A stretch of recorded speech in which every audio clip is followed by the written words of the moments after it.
नमः शिवाय गुरवे सच्चिदानन्दमूर्तये निष्प्रपञ्चाय शान्ताय निरालम्बाय तेजसे। हरिओम प्रभु जी, आज के इस अध्यात्म परिषद में आप सबका स्वागत है। आज का प्रश्न मुंबई से पूनम भाटिया जी का है। उन्होंने पूछा है कि अपने ब्रह्म होने का ज्ञान किसको होता है, और आगे पूछा है मन, बुद्धि, चित्त या किसी और साधन को। एक ही प्रश्न में दो प्रश्न है कि अपने ब्रह्म होने का ज्ञान किसको होता है। तो ये तो सीधी बात है कि जिसको अज्ञान होगा उसी को ज्ञान होगा। अज्ञान किसको है? बुद्धि को अज्ञान है। वास्तव में किस को पूछने के बजाय किस में पूछना चाहिए कि अपने ब्रह्म होने का ज्ञान किस में होता है। बुद्धि में होता है, क्योंकि बुद्धि में अज्ञान है। किसको माने मुझको, और मैं माने आत्मा, और आत्मा ज्ञान स्वरूप है, उसको कभी अज्ञान होता ही नहीं। लेकिन मान लिया है, बुद्धि ने निश्चय कर लिया है कि मुझे अभी ज्ञान प्राप्त करना बाकी है, मैं बंधन में हूँ, ये मान रखा है। वास्तव में जब ज्ञान होता है तब दूसरा कुछ होता ही नहीं। जो पुरानी मान्यताएं थी, जो अपने आप को परिच्छिन्न जीव मान रहे थे, वह मिट जाती है। पता चल जाता है कि मैं ये नहीं हूँ, मैं तो अनंत चैतन्य हूँ। तो जहाँ अज्ञान होता है वहीं पर ज्ञान होता है, जहाँ अंधेरा होता है वहीं पर उजाला होता है। तो ज्ञान बुद्धि में होता है, बुद्धि को होता है कह सकते हैं, लेकिन बुद्धि तो साधन है, क्योंकि आपने आगे ही पूछा है मन, बुद्धि, चित्त या किसी और साधन को। देखो, साधन तो जड़ होता है, उसको ज्ञान कैसे होगा? बुद्धि भी जड़ है, तो जड़ को ज्ञान कैसे होगा? ज्ञान तो चेतन में ही रहता है, चेतन का स्वरूप ही ज्ञान है। ज्ञान होने वाली चीज नहीं है, ज्ञान स्वरूप है। तो मुझे जब पता चलता है कि मैं ब्रह्म हूं, तो कुछ अलग से कुछ नहीं हो जाता। पता तो बुद्धि के द्वारा चलता है। जैसे बारी के द्वारा हम आकाश को देखते, बारी को द्वार बनाकर हमारी नजर आकाश में जाती है। द्वारा का मतलब है द्वार बनाकर। बुद्धि को द्वार बनाकर हम चैतन्य को देखते हैं। जैसे समझो, एक उदाहरण देता हूँ कि अगर आपको तिलक करना है, हमने ये समझो कि भस्म का तिलक लगाया, आपको तिलक करना है, तो आप क्या करेंगे? दर्पण में देखेंगे और अपनी उंगली से कुमकुम या भस्म या चंदन, जिसका भी तिलक करना है, उसको अपनी उंगली पर लगाकर देखेंगे दर्पण में, लेकिन लगाएंगे अपनी भाल पर। दर्पण में आप तिलक करने नहीं जाओगे, अपने कपोल पर, अपने भाल पर, अपने माथा पर तिलक लगाओगे। देखोगे वहां पर, लेकिन पता है कि मैं वहां नहीं, यहाँ हूं, दिखता वहां हूं। तो वहां देखकर अनुमान लगाया जाता है कि मेरा भाल का बीच वाला हिस्सा कहाँ पर है, मुझे कहाँ तिलक करना है। तो उसी तरह बुद्धि के द्वारा देखा जाता है कि मैं अनंत चैतन्य ब्रह्म हूँ। बुद्धि को द्वार बनाया है, बुद्धि साधन है। मन, बुद्धि, चित्त, अहंकार सब साधन ही है, हमारे अंदर के साधन है। अंदर के माने अंतः, और करण माने साधन, इसलिए अंतःकरण समग्र को साधन माना गया है। अंतःकरण का 4 हिस्सा, मतलब 4 उसकी ड्यूटी है, 4 उसके रोल है। संकल्प विकल्प करना मन कहा जाता है, निश्चय करना बुद्धि कही जाती है, संस्कारों को संग्रह करना चित्त होता है, और तीनों में मैंने संकल्प विकल्प किया, मैंने निश्चय किया, मैं जानता हूँ, मुझे पता है, मैंने देखा है, ये सब संस्कार संग्रह करना, इस सब में मैं तो रहता है अहंकार। तो मन, बुद्धि, चित्त, अहंकार का बना हुआ अंतःकरण, ये अंदर का करण है, साधन है। तो साधन में तो कुछ होता नहीं, साधन के द्वारा कुछ होता है। जैसे समझो कि हम भोजन कर रहे हैं, हमारी कटोरी में आपने दाल परोस दी। अब दाल को हमने चम्मच से उठाकर मुंह में रखा, तो हमारा मुंह थोड़ा जल गया, अरे दाल तो बहुत गर्म है। तो चम्मच को पता चला क्या कि दाल गर्म है, और चम्मच ने कहा हमें कि भाई संभल के रहना, दाल गर्म है। चम्मच तो साधन है दाल को हम तक पहुंचाने का, वो गर्म है, नरम है, कैसी है, मीठी है, खट्टी है, ठीक है, बेठीक है, ये पता हमारी ज्ञानेंद्रियों के द्वारा चलता है और हमको चलता है। इंद्रियां भी साधन है, जैसे चम्मच साधन है, तो हमारी जिह्वा भी साधन है, रसना भी साधन है, और वह रस चखती है। अंदर का जो त्वक है वह स्पर्श इंद्रिया, गर्म ठंडे का निश्चय वो त्वचा करती है, और मीठा खारा खाटा तीखा तूरा कड़वा का निश्चय हमारी रसना करती है। लेकिन ये ज्ञान ले जाकर कहाँ, उसको कोई निश्चय नहीं करना है, वो ले जाकर आत्मदेव को अर्पण कर देती है। हर एक भोग, जो रूप है, जो शब्द है, जो स्पर्श है, जो गंध है, भोग ले लेकर हमारी इंद्रियां अंदर आत्मदेव को अर्पण करती है, और निश्चय होता है बुद्धि के द्वारा कि भाई ये अच्छा है, ये खट्टा है, ये मीठा है, ये खारा है, ये तूरा है, ये कड़वा है। उसी तरह मैं कौन हूँ, मैं ब्रह्म हूँ, यह निश्चय होता है बुद्धि में, ज्ञान होता है बुद्धि में, लेकिन किसको होता है? बुद्धि को नहीं होता। बुद्धि में होता है, लेकिन बुद्धि में मुझे ज्ञान होता है। जैसे इस कमरे में मुझे ठंड लग रही है, तो कमरे को ठंड नहीं लग रही, मुझे ठंड लग रही है। कमरे में मुझे ठंड लग रही है। तो उसी तरह बुद्धि में मुझे समझ में आ रहा है, बुद्धि में मुझे ज्ञान हो रहा है कि मैं ब्रह्म हूँ। तो मुझे मेरा पता चलना, इसी का नाम ज्ञान है।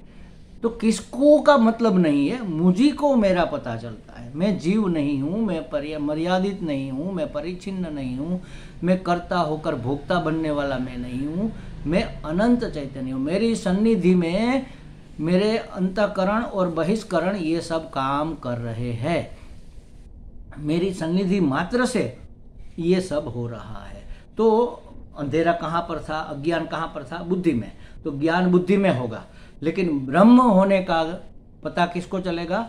ब्रह्म को ही चलेगा, आत्मा को ही चलेगा। मुझे ही पता चलेगा कि मैं हूँ। जैसे हमने एक बार ये कथा भी आपको सुनाई थी कि एक राजा का बेटा गुम हो गया जंगल में, और भील लोगों के साथ बड़ा होने लगा। बिल्कुल छोटा था लेकिन बड़ा हो गया। तब उसको पहचाना गया कि भाई ये भील कुमार नहीं, ये तो राजकुमार है। तो प्रधान और मंत्री सब आकर बता ले गए राजसभा में और कहा कि भाई तुम तो देखो, ये तुम्हारे चिन्ह, तुम तो बचपन में गुम हो गए थे, तुम तो राजकुमार हो। अब उस भील कुमार को राजकुमार बनने में कितना समय लगा और क्या परिवर्तन हुआ भाई उसमें? कोई परिवर्तन नहीं। बस वह उसने जान लिया कि मैं भील कुमार नहीं हूँ, मैं राजकुमार हूँ। बस उसी तरह हम जान लेते हैं और मान भी लेते हैं। हाँ महाराज, जान लेना तो परोक्ष ज्ञान है। जानकर मानना, जानना और मानना, स्वीकार करना, मानना माने स्वीकार करना, इसी का नाम अपरोक्ष ज्ञान है। अपरोक्ष ज्ञान होता है मुझे, लेकिन होता है बुद्धि में। मुझे अपरोक्ष माने क्या? परोक्ष माने दूर का, प्रत्यक्ष माने सामने का, इंद्रियों के सामने जो है वह प्रत्यक्ष। लेकिन मैं मुझे जानूं, ये है अपरोक्ष। जैसे सुख दुख इत्यादि हम अपरोक्ष ही होता है, हम अनुभव कर सकते हैं सुख को, दुख को, ठंडी को, गर्मी को, यह अपरोक्ष ही होता है। लेकिन साक्षात अपरोक्ष ये हमारे अपने स्वरूप का ज्ञान होता है। तो अपने ब्रह्म होने का ज्ञान किसको होता है? इसका उत्तर है अपने ब्रह्म होने का ज्ञान हम ही को होता है। लेकिन अगर उसमें थोड़ा फर्क कर दिया जाए कि अपने ब्रह्म होने का ज्ञान किस में होता है, तो ये बुद्धि में होता है। मन बुद्धि चित्त या किसी और साधन को नहीं होता, किसी और साधन में होता है। तो बुद्धि में निश्चय होता है। निश्चय का नाम ही ज्ञान है, समझ लो। निश्चयात्मिका बुद्धि का मतलब जो निश्चय करती है हमारे अंतःकरण की वृत्ति, उसको बुद्धि कहते हैं, और निश्चय का ही नाम ज्ञान है। फाइनल हो गया। मतलब जैसे हम उदाहरण देते हैं कभी कभी कि दूर से एक प्राणी आ रहा है, हम देख रहे हैं, लगता है कि गधा आ रहा है। थोड़ा और नज़दीक आया, नहीं इतना बड़ा गधा कहाँ से होगा, ये तो घोड़ा दिखता है। थोड़ा और नज़दीक आया, हमारी नज़र कमज़ोर है, समझ लो, चश्मा पहना नहीं है। थोड़ा और नज़दीक आया, नहीं गधा ही है, ऐसे तो गधा ही होता है। फिर और नज़दीक आया कि नहीं, इतना बड़ा गधा कैसे होगा, ये तो घोड़ा है। एकदम नज़दीक आ गया, तब पता, अरे ये तो हमारे वो चाचा पीछे वाले कुम्हार है, जो चाचा या धोबी है, उसका गधा है, खाया पिया है, इसलिए थोड़ा रुष्ट पुष्ट है तो घोड़ा लग रहा था, लेकिन है गधा। बिल्कुल अब पहचान गए कि ये गधा है। पहचान हो जाना, निश्चय हो जाना कि ये गधा है, तब हमें उस प्राणी का ज्ञान होगा। अच्छा देखो, ज्ञान दो प्रकार से हुआ। पहले तो पता चला कि कोई प्राणी आ रहा है, ये भी ज्ञान है, सामान्य ज्ञान है। हमें ये नहीं लगा कि कोई पशु की जगह कोई पंछी आ रहा है, हमें ये भी नहीं लगा कि कोई पशु की जगह कोई मनुष्य आ रहा है, हमें ये भी नहीं लगा कि मनुष्य की जगह कोई पुरुष या स्त्री आ रहा है, हमें प्राणी ही लगा। ये सामान्य ज्ञान है। सामान्य ज्ञान तो सबको होता है। हमने जो कहा कि मैं ब्रह्म हूँ, तो ये सामान्य ज्ञान तो हो गया, और ये परोक्ष ज्ञान हो गया। अब इसको अपरोक्ष करना है। प्रत्यक्ष तो हो नहीं सकता क्योंकि ये इंद्रियों का विषय नहीं है, इसलिए अपरोक्ष करना है। तो इसके लिए ये ज्ञान कहाँ पर होगा? उस साधन को उस ज्ञान के योग्य बनाना पड़ेगा। अगर बुद्धि एकाग्र नहीं है, देखो हमारी ये बातें अगर आपको किसी को भी ठीक से पकड़ में अगर नहीं आ रही है, तो उसके दो कारण हैं। एक तो हमारी सामर्थ्य कम पड़ रही है, हम ठीक से समझा नहीं पा रहे हैं। दूसरा मुख्य कारण ये है कि अंतःकरण में, बुद्धि में शुद्धि की कमी है, स्थिरता की कमी है, एकाग्रता की कमी है, पवित्रता की कमी है। बुद्धि माने बुद्धि कह लो, मन कह लो, चित्त कह लो, अंतःकरण समग्र कह लो। अंतःकरण में अगर शुद्धि होगी, मतलब कि राग द्वेष बिल्कुल ही नहीं होगा, किसी विषय के प्रति हमारा कोई पक्षपात नहीं होगा, संपूर्ण शुद्धि होगी, और बुद्धि में स्थिरता होगी, एकाग्रता, एक ही अग्रता। हम जो जानना चाहते हैं और जो सुन रहे हैं उसी के बारे में हम सोचे, समझे, विचारे और समझने का प्रयत्न करें। एकाग्रता, उसी एक में हमारा मन अग्र है और किसी विषय में नहीं, हमारा और कोई एजेंडा नहीं, तो इसको कहेंगे एकाग्रता। और पवित्रता, शुद्धि, एकाग्रता, पवित्रता। एकाग्रता माने स्थिरता। ऐसी जब बुद्धि होगी तब ये बातें पकड़ में आएगी। जितनी भी आती है पकड़ में, समझ लेना कि हमारी बुद्धि इतनी शुद्ध हो गई, अब और ज़्यादा शुद्ध करना। अत्यंत शुद्ध हो जाएगी तब उसको पवित्र बुद्धि कहते हैं, तब उस बुद्धि को हृदय कहा जाता है। तो तब हमारे हृदय में ये बात बैठती है, समझ में आती है। तो साधन की शुद्धि समझने के लिए, निश्चय करने के लिए, ज्ञान के लिए साधन की शुद्धि अत्यंत आवश्यक है।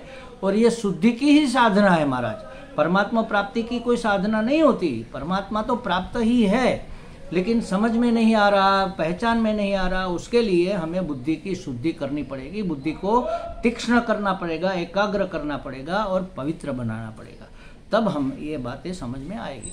तो बुद्धि में यह ज्ञान होगा, लेकिन किसको होगा? हम ही को हमारा ज्ञान होगा, किसी और को नहीं होगा। किसको का मतलब है व्यक्ति कौन, मतलब बुद्धि को नहीं होगा, हमें ही होगा। जिसको अभी हम जीवात्मा कह रहे हैं, हम जान जाएंगे कि यही जीवात्मा तो परमात्मा है। जिसको हम जीव कह रहे हैं, यही जान जाएंगे कि जीव तो शिव है। तो हम ही को हमारा ज्ञान होगा कि हम ब्रह्म है, लेकिन होगा कहाँ पर? बुद्धि में। आपने पूछा है किसको ज्ञान होता है, किसको नहीं होता, किस में होता है। आपके पूछने का मतलब मैं था। तो एक शब्द में भी बहुत फर्क पड़ जाता है हमारी समझ स्पष्ट होने में। हमें लगता है हाँ, पूनम जी को कुछ स्पष्टता हो गई होगी। उसका दूसरा प्रश्न भी है, उसको कभी दूसरे समय पर लेंगे। ओम पूर्णमदः पूर्णमिदं पूर्णात् पूर्णमुदच्यते पूर्णस्य पूर्णमादाय पूर्णमेवावशिष्यते।